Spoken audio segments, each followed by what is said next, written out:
Ladies and gentlemen, welcome back.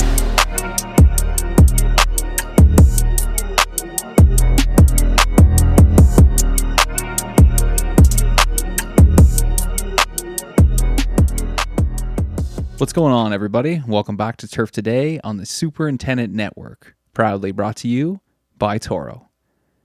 I'm Adam Courchaine alongside Brian Laurent, and today we've got a great episode lined up for you. This week, we take you to the rugged coastlines of Northern Ireland for a special conversation with Graeme Beatt, the course manager at Royal Portrush and the host of this year's Open Championship. We dive into everything from tournament prep and course conditions to Graeme's incredible career and journey in the turf industry. If you've ever wondered what it takes to get a championship course ready for the world stage, this episode is for you.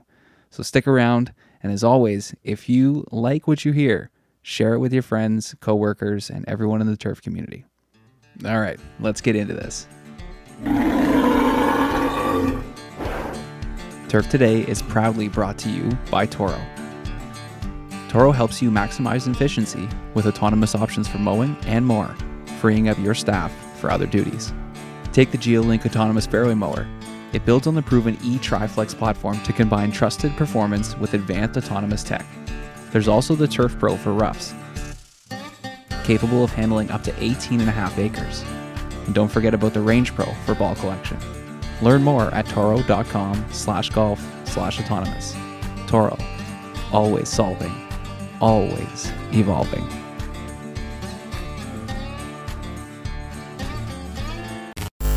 Beautiful. Coming in fresh. I figured we had to go all green this week. Even got my little M on there, you know? Don't have any memorial swag, but I figured I'd go with the green. Yeah, looking good. I like it. Yeah, I was half expecting you to be at the course, but I guess you do live pretty close to Muirfield, right? So it's not too bad to go back and forth. Yeah, I'm like 7 minutes away. So they wrapped up, most of the crew wrapped up around between 7 and 7:30.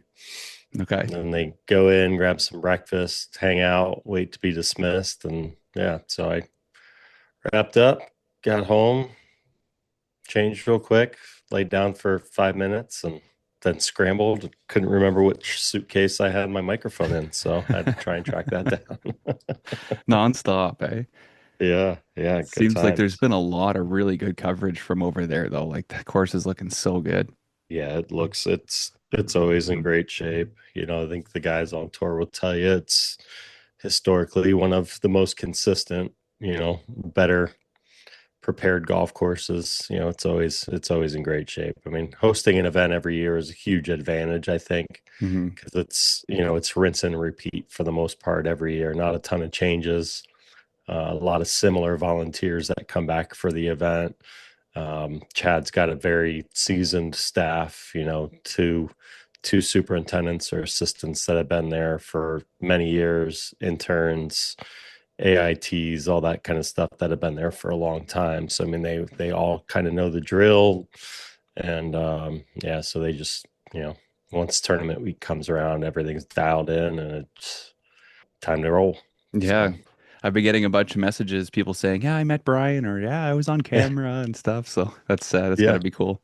Yeah, no, it's been great. It's been nice having a lot of guys come up and introduce themselves and talk about, the podcast and everything. And just talk to Jonathan from Boot Ranch. He's like, I listened to you guys and decided I wanted to go and find a good mentor and have that person kind of help me find my path and all that stuff. So, it's been really cool. A lot of people coming up saying, yeah, watch you, listen to you, all that fun stuff. So it's always rewarding to hear that feedback. Yeah, no, it's huge.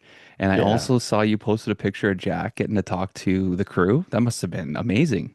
Yeah, it was cool. It was a bit of a surprise. So they started out with Mr. Logan, who's a member there, played football for Woody Hayes, legendary football coach, and gave an unbelievable speech to the team, talking a lot about teamwork and how each individual plays, their own piece in the overall puzzle of a team. And then once he wrapped up, Mr. Nicholas walked in and, talked to everybody. And I won't mention exactly what he said, but it was pretty funny the way he came out of the gates. But yeah, really, really neat experience to have the greatest golfer of all time just walk in and say, hey. Yeah, that is really special. I was wondering if that's kind of something he did every year, just because it's sort of, his place, his tournament. But yeah, that's special for the crew to get to have that. Especially, was it early in the morning too? Guys just sort of waking up, or was that after one of the shifts? Yeah, no, it was Sunday afternoon of the volunteer orientation. Okay, So we perfect were, time then. yeah, I mean, I think everyone, I can't remember the exact timing. I think it was right when we were all just kind of meeting and coming together. And yeah, I can't remember if it was after we went out for assignments or not, but I think it was before everyone kind of went out. So yeah, it was just, yeah, he does not come down every year. No, Um, in the probably decade, the last I've probably been doing it. When Paul Latshaw was there, I started going out, and I think maybe this is the second or third time I've actually seen him. Um, so yeah, no, it's pretty special. love it. What about the Yeah. milkshakes? You get one this year? No, no, we don't get a ton of access to the milkshakes Ah, down at the damn. maintenance facility. They should do that for you guys, at least do one day where they bring a bunch down or something. We've got plenty of goodies down there, though. I mean, No, we've that's got a good. yeah freezer full of ice cream and all the sodas and waters you can drink and coffee and Buckeye donuts, you name it. Graham, how Hi are you? guys. Good, thanks. Good, thanks. How are you? Not too bad, thank you. How's the day going? Yeah, good. Good, busy, but yeah, going well, thanks. Yeah, you're winding down over there, Yeah. huh? Something like that. You're probably there. Are you a sun up to sundown kind of guy over there, or what's your typical schedule like? Not always. It just depends. I suppose we've got so many committee members and council members and things that generally get kind of pulled around to different meetings for lots of different subjects and topics and stuff. So it's always interesting, but it's kind of pretty busy. That's awesome. Well, you guys are about a month and a half away. Are you really starting to ramp things up right now for preparations? And we are, yeah. The infrastructure's absolutely flying up. It's amazing how quickly the build goes. So most of the sort of bigger work's done on that side. And then I suppose from a golf course side, we're starting to just fine tune things now. Um, we've only really just started getting, proper amount of growth.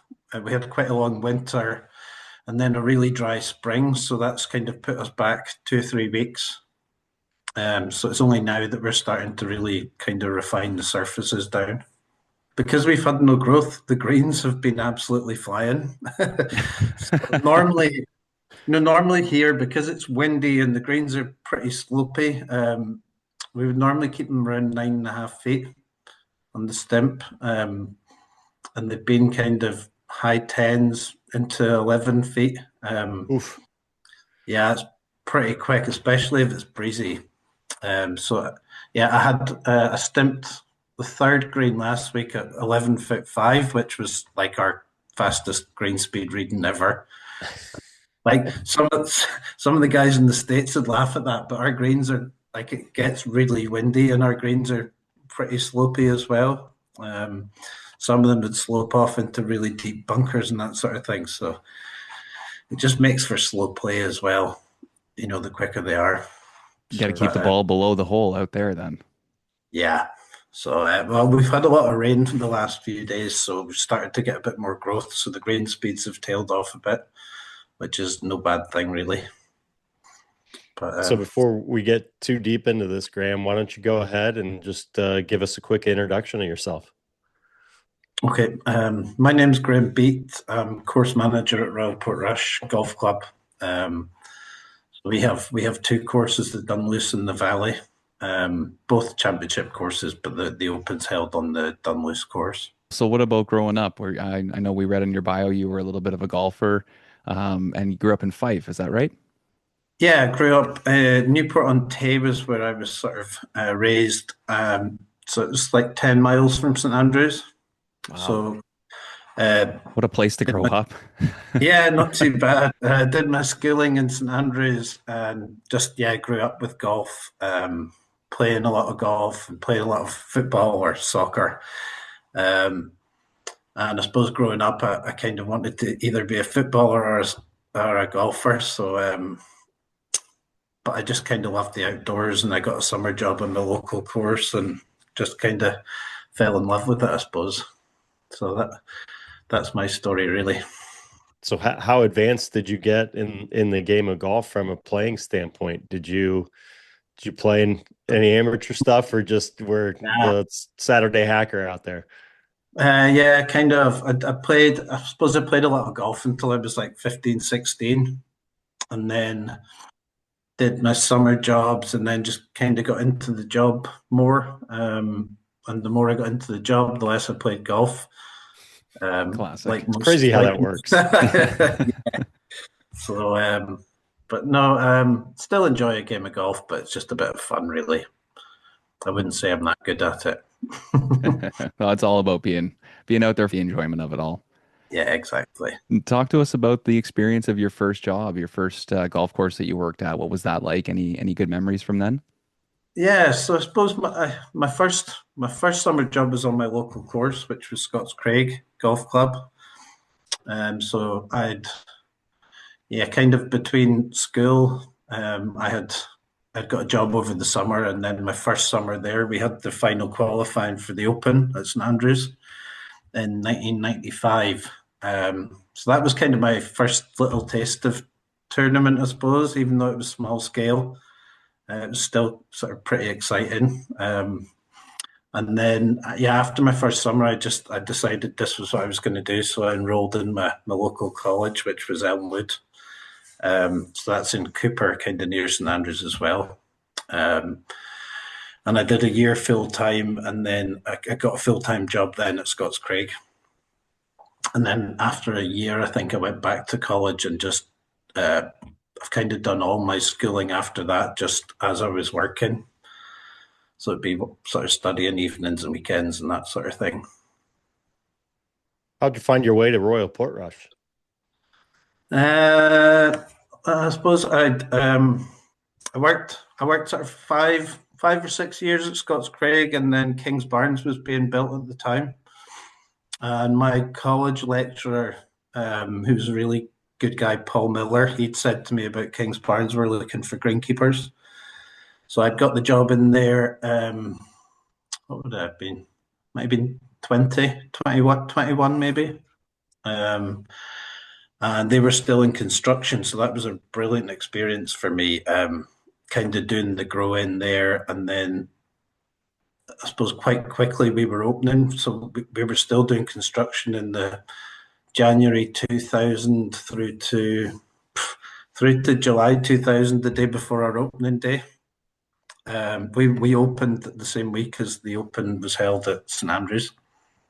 So that was a really good experience. That was pretty sort of intense at that time. And we hosted some tournaments and stuff, and I went off to Royal Melbourne and worked there for just a season. Um, and then I came back to Kings Barnes, and I just decided I sort of wanted to kind of move around again. And I'd seen a job in Ireland and moved to Sligo down the west coast of Ireland. Um, and I was there for like 8 years. And then the job came up in Portrush, and I just thought I have to apply for it. Um, Probably didn't necessarily think I would get it, but kind of went through the interview process and worked hard on that. And yeah, lucky enough to get the job. Did you know at the time interviewing for all that the course would be hosting the Open? Yeah, it sort of been publicised at the time that the course was being considered for the Open, but it was nearly a done deal. But there was pretty major changes to happen in order for the course to actually be able to host the event with the amount of people that would be sort of you would need to get around the course and all the infrastructure, the space made for that. Um, so that was like really exciting, pretty daunting, I suppose, coming in and into like an amazing venue anyway that's hosted loads of tournament golf and ripping it up after about 6 months. So that was, yeah, that was pretty daunting, really, but at the same time, what an amazing experience. Um, so yeah, we did a big construction job from July 2015 until, yeah, I think the construction didn't really finish until the May of the Open, 2019. So I think it was about the 14th of May or something. We sort of finished up laying turf and the diggers left. So it was pretty busy few years, and then straight into an Open Championship.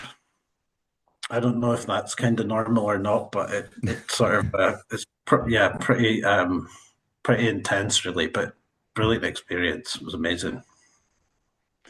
So where are you guys now as far as the build out and all that? You have all the grandstands up and all the other infrastructure pretty much in place by now? Yeah, most of the grandstands are up. The TV towers are going up at the moment. All the big structures are up. The players' clubhouse, the open shop, and a lot of the hospitality areas are up. Um, so yeah, all the big stuff's just about finished, and they're starting to dress up the grandstands with all the hoardings around them, and yeah, it looks pretty good at the moment. Are we going to see any big changes at all from 2019? No, a few small changes, and bits that most spectators probably wouldn't really notice. We changed a little bit in the first green. Kind of the front quarter on the left has changed, and there's a pin position there now. It used to be there's I don't know if you know the first hole that you play up to the green. The green sits maybe 30, 40 feet above the fairway, and then there's a huge runoff at the front into this really deep bunker. And it was, I suppose it was, sometimes we would put a pin front left, but it was usually on the Monday just for the members. Um, they wouldn't have done it for the Open, so we've kind of flattened that corner off a little bit for a pin position for the Open. If it's really windy, they won't use it. I don't think. It would have to be quite calm conditions. We built a new championship tee on the fourth, so it's like 25 yards longer. Same on the seventh. We've extended that, so it's 606 yards now. And then the seventh green, we kind of softened off some of the undulations. They were a little bit sharp in places. So that's kind of softer contours, and it blends in better with the other greens, I think. But most of the change on the Dunluce was really for hospitality, um, creating bigger spectator spaces, catering spaces, and sort of places for people to mingle around. So we've gone from, I think at the time we were the second biggest crowds they'd ever had at an Open. It was 235,000 people in around that. Oh, This time will be 278,000, and like way more corporate hospitality. We had 7,000 people for corporate hospitality for the last Open. This time we'll have 20,000. That's Holy big moly. big change. yeah. I wonder how Yeah, much of that is the Rory effect too, right? Like we saw that the big boom with Tiger in the States years ago. I wonder if Rory's had a little bit more of an impact and really growing the game over there. I think so. I think so. And like the crowds the last time, the atmosphere, it didn't feel like a golf tournament. It was really loud. I'm sort of hoping to see that again, and I think we will. And hopefully Rory has a better first round than the last time. Yeah. So as um, a historic golf course, established in the 1800s and all these championships, top 10 golf course in the world. What does that do to you personally, emotionally? Do you feel some added pressure to maintain the history and tradition of the golf course, or is it, for you, you just kind of show up and do your thing? What's that feeling like? Um, I don't know. I suppose we just do our thing, really. And we'd have quite close relationship with the members, um, and they would always keep you pretty grounded. So they would always find something where it could be improved upon, which is good. So I suppose generally speaking, season to season, we always try and present it like we would for an open anyway. For visitors, people travel in to play the course. It might be the only time they ever get to play it. So it's kind of, I suppose there's a little bit of pressure all the time to make sure that it's sort of lives up to expectation and all that sort of thing. But it's a lovely place to work, and we've got a nice membership, and it's nice seeing visitors coming to play the course and hearing what they have to say and seeing people out enjoying it. So that's like really rewarding. From increased traffic to scorching heat, summer conditions can put your most valuable turf to the test. The combination of Contact DG 18918 and Fulltech LQ See-Through from the Andersons delivers premium nutrition, improves root structure, and strengthens overall stress tolerance. From the ground up, this duo builds strong, resilient turf ready for the challenges of the season. To learn more, visit andersonspro.com/beattheheat. And shifting from the course to your crew, with the course being that historic and that much tradition, is there anything that the crew, you guys do that's kind of unique there to kind of keep that tradition going, or any camaraderie stuff that you guys do at the shop, kind of, a little bit more unique than some of the other places? Our mechanic's really good at barbecuing. There you go. There you go. My kind of guy. I love it. Yeah. So he's barbecuing in his boiler set covered in oil. Oh my gosh. We do that quite regularly, and I think we've got a pretty happy team. Like, we've got a good group of people, and everyone gets on, and they always have a good laugh, and they're not frightened to give each other a lot of stick if someone's done something wrong, or well, anything really, any opportunity. That usually creates a bit of a laugh, so that's good. So yeah, it's a good atmosphere. How big is your team? There's 30 of us. So I suppose years ago, it used to be that nearly all of the team would have gone out to the Dunluce course and set that up. And once that was done, then they would go to the valley and they would do all their bits and pieces on the valley. But it's different now. Both courses are really busy. We wouldn't have a huge amount of golf in the winter. So that allows us to do a lot of bits of construction and renovations and all that sort of stuff. But in the summer, both courses are really busy. So we kind of need a full squad out on each course to make sure that they're sort of presented the way they should be, both courses. What's your staff going to look like? Staff and volunteers going to look like for the championship? Are you bringing in a lot of extra hands? Not that many. We'll have 47 people in total. Oh, okay. Which I suppose the R&A have a real focus on sustainability, and we have the last few years as well. And we're trying to, I suppose, in some ways, keep the numbers down the best we can, but still present the golf course the way that it should be presented for an Open Championship. The last Open, we had 58 people. And we probably, because it was our first modern day Open, we kind of tried to allow for any scenario, and we probably had a few too many.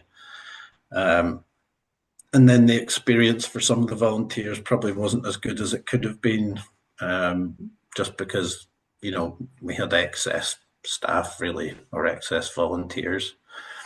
So sort of hoping this time we've sort of nailed it with the staff numbers really.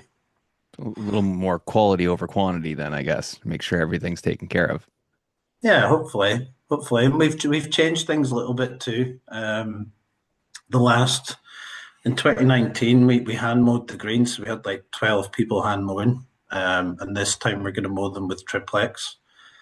We'll ped mow the perimeters with the lithium hand mowers, and then we'll use the lithium 3370s on the greens. So the main area of the greens will be cut with the triplex, and then the perimeters of the greens will be hand mowed. Interesting. That chops it down a fair bit. We've gone some sort of from 12 people on the greens to 7.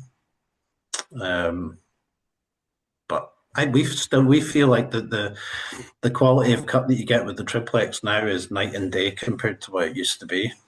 And the fact that there's no hydraulic oil as well has just made a huge difference. Yeah, technology's come a long way. It's pretty incredible. You mentioned earlier about some of the green speeds. Is that something, is the RNA out there making regular visits? So you're working with someone to, in preparation of it to game plan for course conditions, course setup, and all that kind of stuff? There's the RNA agronomy team, but then there's the RNA rules guys as well, who kind of take care of a lot of the setup. So hole locations, tee marker locations, and all that sort of stuff. So we kind of work closely with all of them. I think our average green speed for the last Open was 10'3", which is not quick, but the weather wasn't good. It was windy and it was wet, and I think this time, we'd bump up the speeds a little bit. And I suppose depending on the weather forecast, if it's not going to be windy, we'll probably try and get them quite quick. Not Augusta quick or anything, but quick by our standards, maybe 11 feet. I was going to say, when you said they're 11.5, I was wondering if they heard that and were like, whoa, Graeme, pull back a little bit, buddy. Yeah. But I suppose 11.5 for us, if the wind gets up, the likes of our 5th green balls would be blowing out of bounds. Oh boy! Right? You'd stop on the green, and then we've had that before, where balls have kind of blown off the back of the green and gone out of bounds. So yeah, guys would be happy about that. Yeah. Well, and that's I think that's a tough thing, because no one wants to be known for that, right? I mean, you've got to be protecting against scenarios like that where the wind starts gusting and you're not prepared for it, and the next thing you know, you've got balls in the putting greens blowing out of bounds. So that's. I think for tournament organizers as well, if they have to stop the tournament because of wind, that's a disaster for TV broadcasters and everything as well. So that's a kind of a big no-no, really. So we'd be guided by whatever green speeds that they're looking for. So, Graeme, how about your role? Like, you're obviously a very busy man with the 2 courses all year round. Come championship time, do you find you kind of take a bit of a step back and lean on the other people around you? Yeah, to a point. I suppose the last Open I was kind of involved in everything, and I was involved in a lot of the organization for housing for the volunteers and meals and everything, really. And this time I'm going to try and just use my time a little bit better. And the RNA have a project manager for all of that sort of stuff now, so that's been a huge help for me, and that's taken a lot of pressure off and saved a lot of my time, and I can spend it on different things that I feel are kind of more important. So that's been a big help. But yeah, I think I suppose all the different areas of the turf maintenance through the Open will be split up into different people in our team. So they'll be sort of team leaders as such for each different area. So that'll be helpful too. Do you get to sit back and enjoy it at all? With your previous championship experiences, have you been able to kind of take a step back, look around, soak it all in, and pinch yourself? A little bit. Maybe, during the event, the last time I would meet my wife and kids for an hour or 2 each day, and that was nice. I love the morning setup, when there's no one around and the scoreboards are all lit up, and then you can sort of hear the crowds in the morning when people are starting to tee off and maybe holing putts on the first, and we're at the other end of the course. That's really nice. Hey, this is Michael with Standard Golf Company. Standard Golf has been manufacturing top quality golf course tools, equipment, and accessories right here in Iowa for over a century. From hole cutters and bunker rakes to flags, tee markers, flag sticks, and our innovative green activator, we supply the world's top distributors, proudly made here in the USA. Trusted by golf course accessories all over the world, Standard Golf continues to be the superintendent's best friend by providing specs for the golf course that will turn an eye. Standard Golf, where innovation meets excellence. Now let's get you right back to Turf Today. Graeme, talk about like how does maintenance there compare to, you know, other things that you've seen? You mentioned the green speeds obviously aren't going to be what they are at Augusta and stuff like that. What are maybe some of the other similarities and differences as far as maintaining Royal Portrush versus, you know, what people might see elsewhere? Well, I suppose mowing heights is a big thing. The grass is obviously different cultivars and different species. We're hoping we'll be able to dry it down and sort of get it pretty fast and bouncy. The last Open we weren't able to do that. We got loads of rain the week before and lots of rain through the event, so it'd be quite nice if we can dry it down. I suppose in terms of turf challenges, we have far less than you'd maybe have in a warmer climate. We don't spray very much. We would obviously spray a wetting agent with some fertilizer, and we'd spray a few fungicides throughout the year, maybe three or four applications, one insecticide, and we'd spray 2 selective weed killers, and that's it. We'd spray a little bit of growth regulator on the greens. We'd normally put that in with the feed, but I know working at Royal Melbourne, you know, leading up to the tournament, they were spraying every day. Different insecticides, different fungicides, and it's so different that way. But I think the general sort of practices to get that sort of final polish, you know, for an event, I think that's pretty similar. So yeah, I think I don't really know. I think what we do is probably, in some ways, it's easier than what we maybe doing in the States. In some ways, but I suppose for us, getting through the winter is probably the hardest thing. Our winter, like our grass would be pretty dormant from the start of November until sometimes middle of May. It's a pretty long winter. And if you go into that kind of week, then you're going to struggle. So that's kind of pretty important time for us. But yeah, playing season, it's sort of general mowing and all that sort of stuff. So I'm completely oblivious to kind of some of the subsurface stuff over there and links courses. I mean, I'm assuming very sandy soils, but what's your like subsurface drainage and stuff like that? Do you have zero? Is it all surface drained or zero? Yeah, we don't have drainage. The only place we have drainage is the lowest piece of land in the whole property. And sometimes in the winter you would get some water table issues there. And there's a pond over in the dunes, and we sort of put a couple of gravel drains into that pond just to get the water moving a little bit quicker. That's the only drainage we have anywhere. Love it. The course will take a lot of rain before it starts to puddle. Okay. Nice. Yeah, we just our sand's quite a rounded particle. It drains really well. The particle size is really even. It's sort of medium to medium fine. So because of the porosity of it, it drains really well. But then because of the rounded nature of the particle, it's hard to get the greens, say, as firm as maybe St Andrews or Carnoustie. If we get a little bit of a dry spell with the Clegg hammer, the tool, the instrument we use or used, we would probably be getting about 130 gravities, whereas St Andrews might get 150. But it's just the different nature of the sand. Yeah. Is that native? Is it native sand? Yeah. all native sand and native top dressing as well. Wow. Interesting. Yeah, we've just switched to the GS3. Yeah. The ball and the dropper. So we've only had it for a week or two, so we're sort of still getting used to that.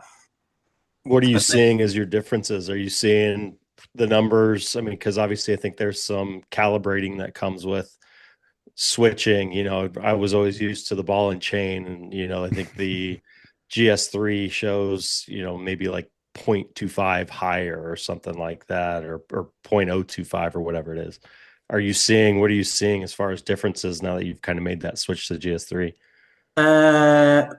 So for the dropper, I'm not sure that it's just quite perfect yet. Yeah. The numbers are different between the two. Yeah, right. So we've had the last sort of 5 days it has been pouring rain, and I think we were getting 0.2 something as a drop, and then we were up to 0.38 there.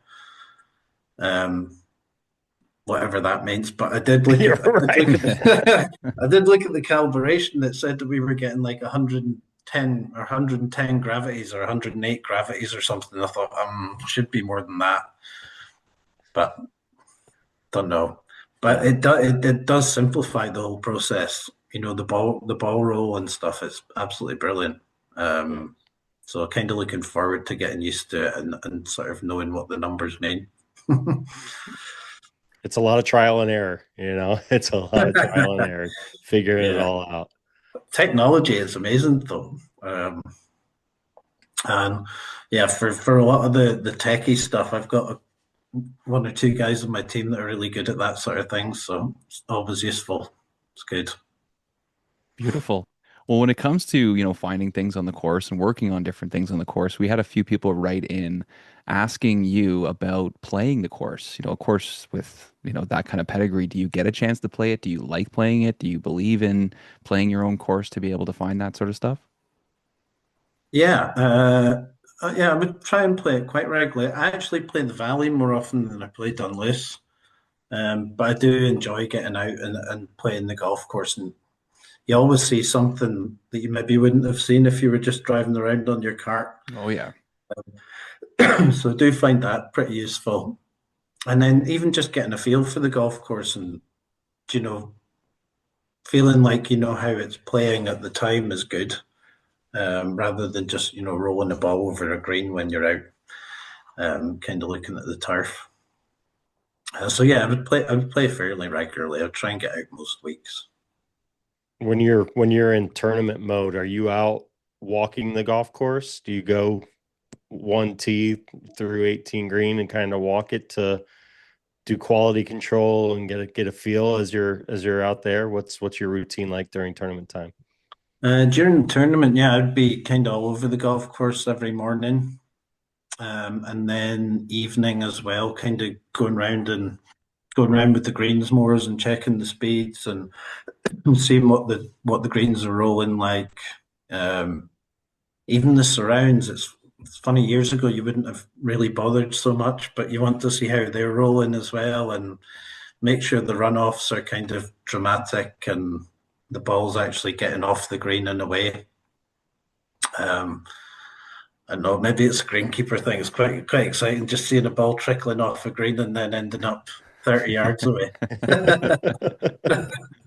They like to punch the guys, huh? Are you out there? Stimping your collars and your approaches and everything to see what those things are running? Yeah. I love it. So what are some of the things? I mean, I think, Royal Melbourne's, I don't think it's considered linksy, but I mean, it's definitely got that firm, fast feel to it with fairways running into bunkers and stuff like that. What have you learned from, or what did you learn from Royal Melbourne or County Sligo with some of those other places you've been that you've been able to implement here at Royal Portrush? Royal Melbourne, the thing that struck me, which sounds stupid, was the bunkers. I just thought the bunkering was absolutely amazing. And then some of the greens are sort of mowing right out to the top edge of the bunkers, and you maybe have a real clean edge around the bunker on the green edge, but then like um, sort of heather and all this kind of rough grass and scrub around the other edges, and um, the greens are really firm again, good sort of runoffs, and really penal where there are bunkers around the edge of the green and stuff. I suppose from a presentation point of view, the bunkers were really something that stood out to me. Say, it probably sounds strange that that's the sort of lasting memory, but I just Not thought it at was all. I think those are some of the most unique bunkers. I mean, I've never been there in person, but I think the photos I've seen, that's by far one of the things that stands out most to yeah, you looking at pictures. Like they're beautiful. yeah. I thought like you'd have real sort of clean edges, but also the course kind of blends in well with the nature around it. Um, so yeah, I thought Royal Melbourne was really impressive. Um, and then Kings Barnes, obviously, the presentation point of view, that was a big thing there as well. That was really my first experience of it.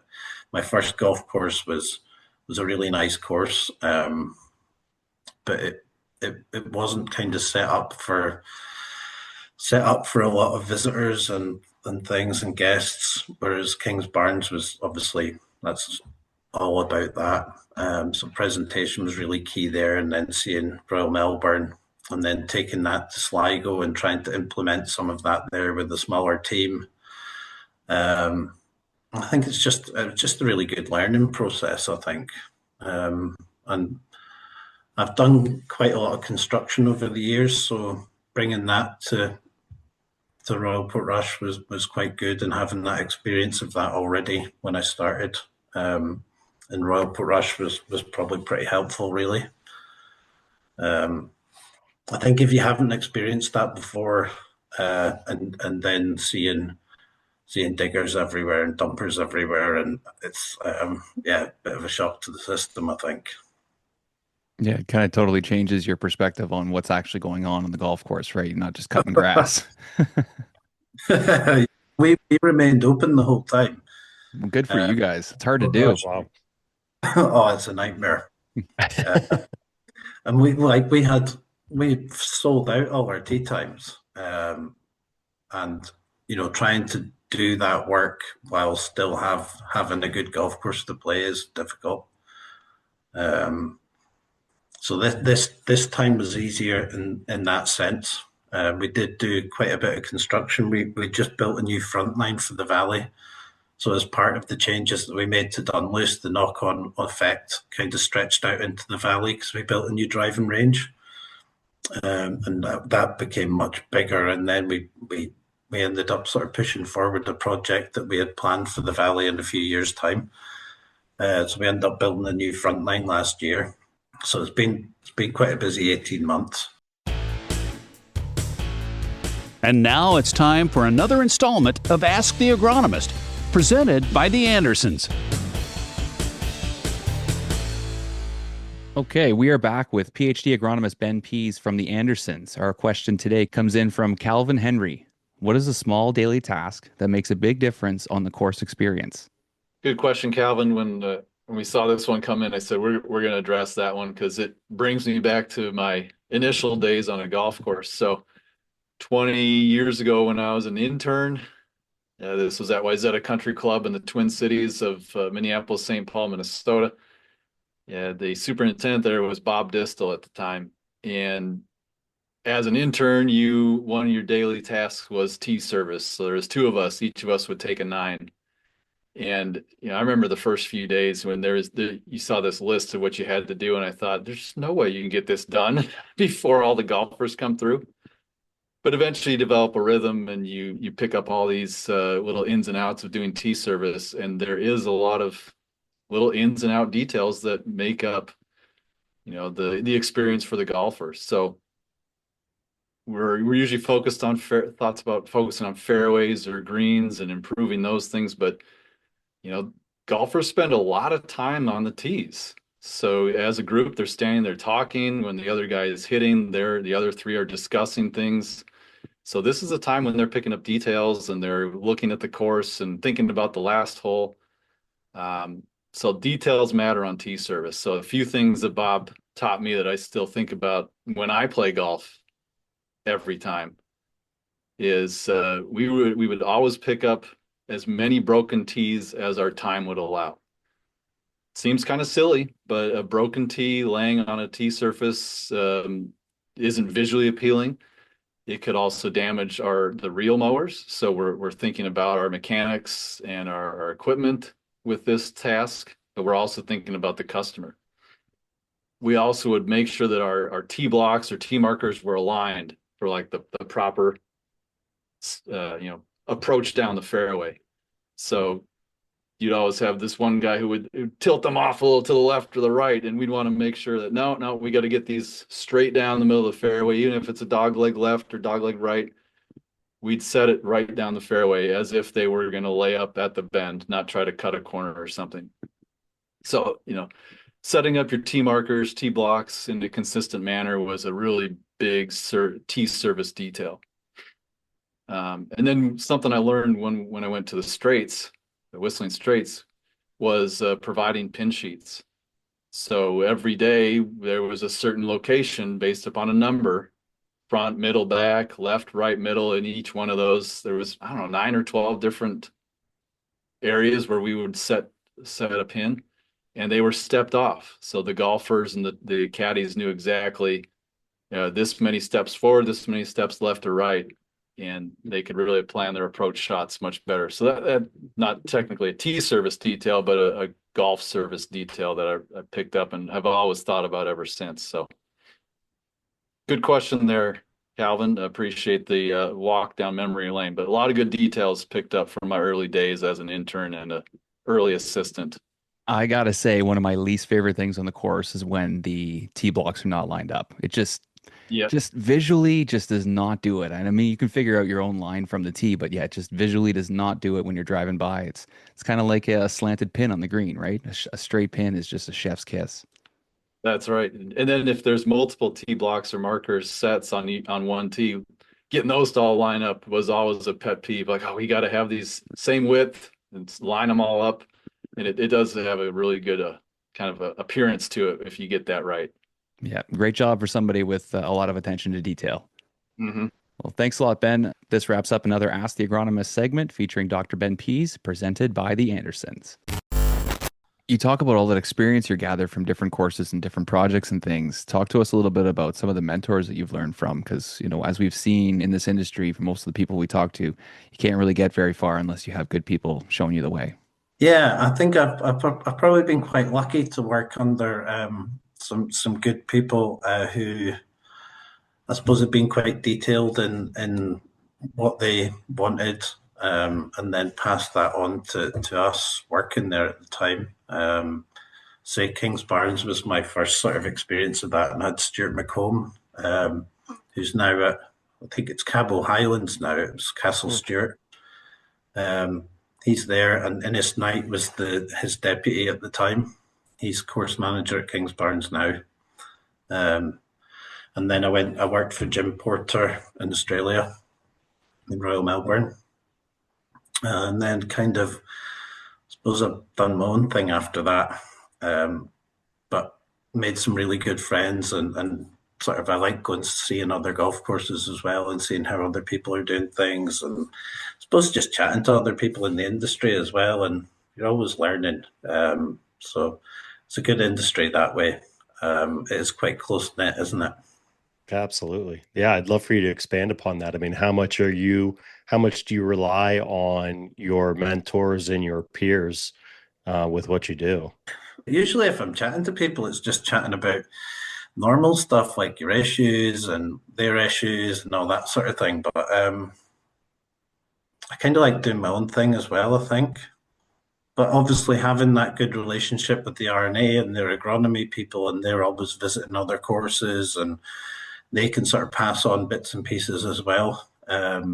Maybe someone's found a new product or someone's doing something a wee bit different. So I think you're always kind of picking things up that way. But we're always trying to improve on what we do as well at the same time. You're going to have a bunch of those mentors and a bunch of your buddies come over and be part of like the the VIP entourage and kind of walk around with you during tournaments? I did a little bit of that the last time. I've got quite a few industry friends coming to work. Um, Actually, one of the guys I worked with in Melbourne, like 2004, guy Duncan Sealing, he's coming over from England, so that'll be nice to work with him again. And then I've got a few other friends from Scotland and England coming, a few guys from Australia and places. So yeah, got quite a broad range of different people. So Nice. some sort of superintendents, some assistants, and some people that are more new to the job. So be quite a nice mixture of people, I think.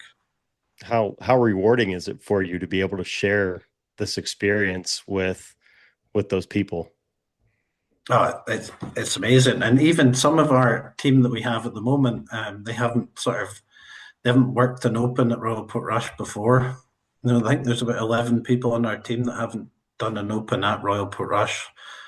So most of those people have been away and done a tournament somewhere else and just got that experience to then, know what's coming this year.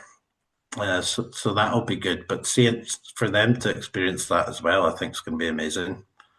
And then on the Sunday, with the presentation and stuff, it's a real sort of moment of pride for everyone, I think. And that was one of my favorite bits last time, just, knowing that it was done and it was a success and hearing the crowds and everything. And our guys are all there. I thought that was really, really nice. Shane Lowry winning that must have been really cool too. That makes it special. Yeah, it's so cool. And the golf he played, like, he deserved to win it. He played the best golf, and some of the shots he hit in like high winds and rain and everything, he was just absolutely amazing. But yeah, having like a local winner is amazing. Really, couldn't have written it. One of the most incredible celebrations too. I mean, that guy did it right. Did you get an opportunity to drink out of the claret jug then when he was out and about in town after the win?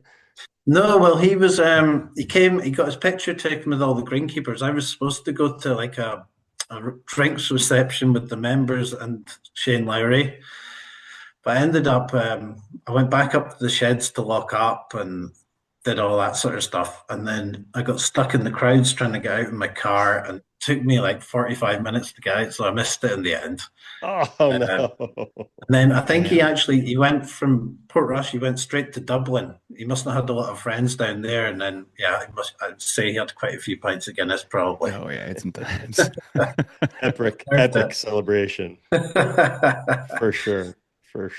We got you for another 10 minutes here, Graeme. We figured we'd have a little bit of fun. You sent us some great stories from your past here on the course. I wanted to start with your turf dog stealing some food on the course. So my dog, she's a beagle. She kind of comes with me pretty much every day. All the members know her. All the greenkeepers feed her, and yeah, her whole life is just about food. She goes to the pro shop twice a day, and then she's got this little, our pro calls it the pre-shot routine. She sits, paw, bark, and then she gets her treat. But yeah, she's so obsessed with food. And then last year we were setting up. It was middle of summer. We were setting up early morning, and we were on the first green. We were changing the holes and doing a bit of testing on the greens, and then Bella came sort of up the approach and round the edge of the green, not too close to us because she had a sandwich in her mouth. And she just trotted off into the rough, like she's got food buried all over the golf course, hidden in the grass. And didn't really think much of it because it's kind of normal. And then we heard there was this really big argument between two of the greenkeepers. One of them had blamed the other for eating his sandwich. I was just like, just say nothing. So yeah, she's had a few moments like that. She came. I don't know if you know Calamity, our sort of famous par three. We were on that green one day, and she disappeared off the back of the green. I was like, "Where's Bella gone?" Whistled for her, and then she appeared with this sausage sticking out of her mouth, just like a big Cuban cigar. She must have had it buried in the grass. Oh my It's just gosh. unbelievable. I want to hear about the burning of the gorse.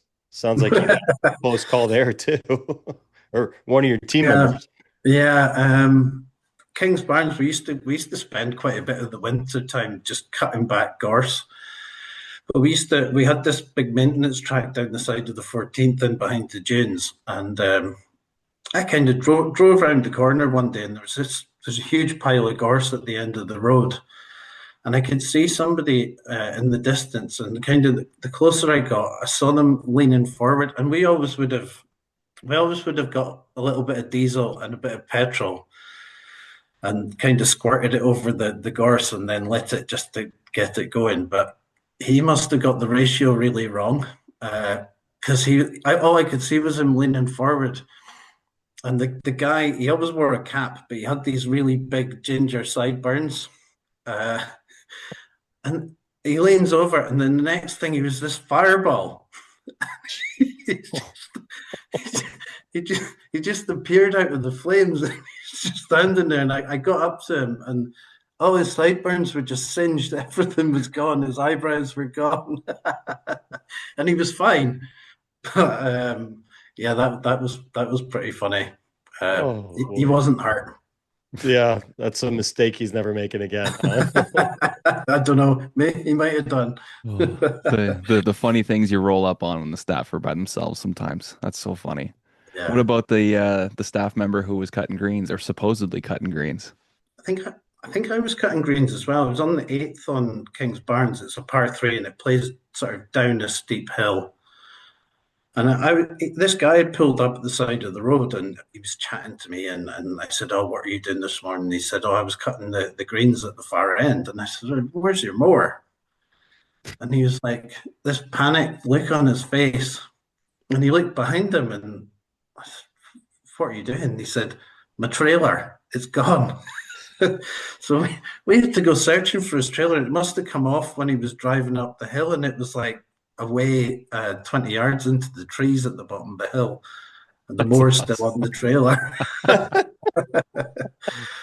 But What's the punishment for when someone like runs out of gas or loses a trailer? They have to bring in like donuts or buy lunch for anybody, or what's I think he what's the was walk of shame? terrified. I had to keep it quiet. This, everyone knows now, but Oh yeah, yeah, until I don't today. think I told anyone. Oh, that's funny. Well, it sounds like you guys have a lot of fun over there. 30 people would be a really good fun size for a crew. So there must be a lot of fun at the shop. Is there anything you guys do? I know you said you do barbecues. Is there anything you kind of do to keep the morale up and keep the staff going all year? Yeah, That sort of sometimes thing. sometimes on a Friday we would head down to Rathmore, which is well, we've got three golf clubs at Royal Portrush. So there's the main Royal Portrush. There's ladies have their own clubhouse, but they use both. And then there's Rathmore. So sometimes on a Friday we'd head down to Rathmore, have a putting competition, have a few beers, and then sometimes the younger guys would head off into town, and everyone else would Yeah, just head home. that's right. No, that's quite good fun. Yeah, sometimes we do that. It's a real sun trap down there as well. It's usually quite warm in the summer. There you go. I wanted to ask one final question that came from the community. I think it's kind of a cool one, especially for somebody who's running the golf course. For the Open Championship, if you could add one hole from any other golf course in the world to that course for the championship, what would it be? Oh, uh, postage stamp from Troon. Mm. Yeah. Cool. It's just like such a sadistic little hole. It's like 125 yards or something. But our agronomist, Richard Windows, that's his local course. He's a member at Royal Troon. And they have this rule on a Sunday that you have to play out. You can't pick up. Um, Oh no. this this lawyer that he was playing with, he said he's not the worst golfer. He plays off 18 or something. He said he took 38 shots. Oh no. Oh man. Would you shoot a 38 on one hole? Yeah. And everyone that goes out on the Sunday plays the same game. So he was telling me that they could see him from 4 or 5 holes. So everyone was watching this guy just go from boy. bunker to bunker to bunker, and then into his own footprints. And it's just yeah, postage stamp would be pretty cool. It's a great boy. answer. I like I that. wouldn't want to be in the group behind him, sitting there waiting on that tee, watching No that happen. Be a little intimidated after that. Yeah, I think it was pretty entertaining for everyone else. Oh goodness! Before we let you run here, is there anything else you wanted to talk about here in your episode? I suppose we're using a lot of the electric Toro equipment. So we've had a big drive on sustainability. So we've kind of installed a lot of solar panels around the site, all over the greenkeeper sheds, and that powers all our lithium equipment. So that's been a big success for us. And like the triplexes, the 3370s, it's probably the only machine I've ever bought that no one's complained about. People are usually pretty quick to tell you they don't like this or they don't like that. But no, everyone loves that piece of equipment. So that's been a good thing for us. Nice. And you get enough sunlight to power those solar panels, huh? Usually. Have you got enough panels? Yeah. A little bit of sunlight. That's awesome. Well, we can't thank you enough for doing this, Graeme. This has been thank you. fantastic. Our community's been really excited about this one, especially with us taking last week off. People are going to be chomping at the bit to get into this one Tuesday. So, like I said, we can't thank you enough. And if anything comes up between now and then, just let us know. Thanks, Adam. Thanks, Brian. Yeah, Graeme, thank you so much, and best wishes for you here with the Open Championship. It's gonna be a great one. Thank you. I hope so. Fingers crossed. Yeah, we can't wait to watch. Yeah, we won't be making the trip this year, but we can't wait to watch it on TV. That'll be beautiful. Yeah, hopefully. I'll have to make a trip over there one year, though, Brian. Definitely gonna have to do that. Oh yeah, Your clubs. It's on the list. It's on the list. Yeah. There we go. There we go. Everyone heard it. Everyone heard it. We got the invite. I love it. Yep. Awesome, Graeme. Well, hey, thanks again. Appreciate it. And like I said, look forward to watching on TV. We'll be rooting for you from afar here. Thank you. Appreciate that. All right, man. Take care. Take care. Thank Have you. a good one, Graeme. Thank you so much. You too. Bye. Great episode. Yeah, that was really cool to hear from him. Yeah, absolutely. Great guy. So great experience. Fun to hear about some of the differences over there. I mean, that's like I said, I'm just totally oblivious. I mean, I figured with a link style golf course, subsurface drainage wasn't a huge thing, but I just, it's one of those things I don't really think about. I'm so used to it over here in the States. Mm-hmm. So just the fact that, their perk rates are so high, they don't have to worry about it with the type of sand they have. And, you see a lot of those golf courses, they get a lot of rain, but just the fact how quickly it gets through that, those sandy soils, it's impressive to see how dry they can get. And they talk about not spraying a lot over there. I know we mentioned to the Andersons guys that we were doing the interview with Graeme, and they said they have connections and they sell products and stuff to the courses over there, but it's just not the same. The States, there's just so much more stuff going down, so many more products used and purchased and all that. So it's a little bit different ball game. Sustainability is huge for them over there, and it's just different expectations, right? The home of golf. I mean, the game was started with firm, fast conditions. The ball bounces. You get unexpected, kicks here and there. And, here, obviously, they like it a little greener, a little wetter, and just different expectations and different thoughts on the strategy and just the game itself. So, that's why it's so much fun that we have the opportunity to talk to people from all over the world and hear about it. Yeah, and hear about all the differences. Anybody I've had that's gone over to play over there or see tournaments over there, they say it's so different, right? Especially with the weather, right? Like it's just such a factor. So, absolutely. we got to make our way over there. Check that one out. Check back. There's so many different tracks over there that we could go and see and visit and maybe play a couple. You never know. Got to spend an entire year over there just traveling around, visiting different places. So we might have to do that when the kids are out of school. That's a good idea. Good idea. I was appreciative of the fact when he was talking about some of the course changes, he was talking in yards. That was very helpful for me. That is very helpful. That is very helpful. Yeah. Yeah. Even though I'm outnumbered there with meters guys, it was helpful for me talking Well, hearing but yards. here in Canada we do yards too. So when Oh, you do you? say Okay. when you say okay, something's 100 meters, I think dash. But if you say 100 Yeah. yards, like it's a 58-degree wedge for me, so I can kind of gauge that a little bit better. So Yeah. that's a really good question. I was thinking about that the other day because again, oblivious to this, never been over there. Yeah. Are there scorecards and courses laid out in meters? The way I gauge that is like if I watch any of like the DP World Tour or something like that, a lot of times they have it both ways. They They'll show say both. it's Okay. however many meters, however many yards. They show it. They show both. So I don't know. I would just assume maybe it's meters at some of or the majority of the courses overseas, but I don't know. Yeah, I don't it's a know. good one. If I've you never guys played know, over there, so I don't know. exactly. It's just Yeah. not something you think about. But like the scorecard at St. Andrews, are the holes in yards or are they in meters? Yeah, I don't know. Someone get back to us. Yeah, somebody let us know. I'm sure Andy would probably be all over that. Andy Grow, he'd probably yeah. jump all over that one. Yeah, Mr. absolutely. St. Andrews. Absolutely. Awesome. So Memorial just ended. You are off to your next spot before going to Oakmont. Yep. So this when this comes out on Tuesday, I'll probably be on a flight to Palm Springs. Nice. Palm Springs for a few days, home on Friday, Saturday, Sunday in Cincinnati for lacrosse. When that ends on Sunday, whatever time, drive straight over to Oakmont for the week. Sweet. Beautiful. Yeah. And Busy then I don't time. know. Busy time. And I just got approved for RBC Canadian Open. So you're listening to this on the Tuesday. Beautiful. I'm going to be there tomorrow for the Wednesday.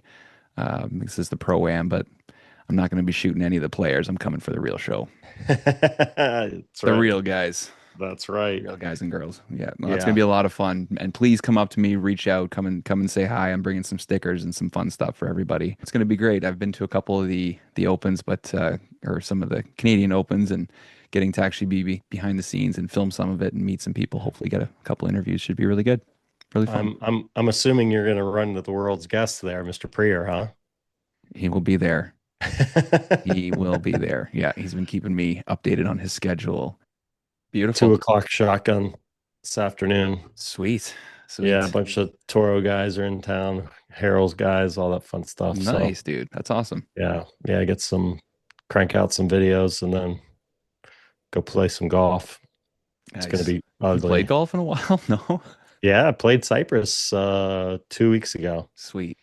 Yeah, so that was Hitting the them well? last time. No, like crap, but it's okay. When you're at Cyprus, it doesn't matter. Doesn't matter. You're just there. Yeah. Yeah, it doesn't matter. So, but no, yeah. Today the goal is half swings. Half swings. There you go. That's it. Nice. That's Just keep it in play. Just try and control it. So Nice. Well, try and stay out of the bunkers.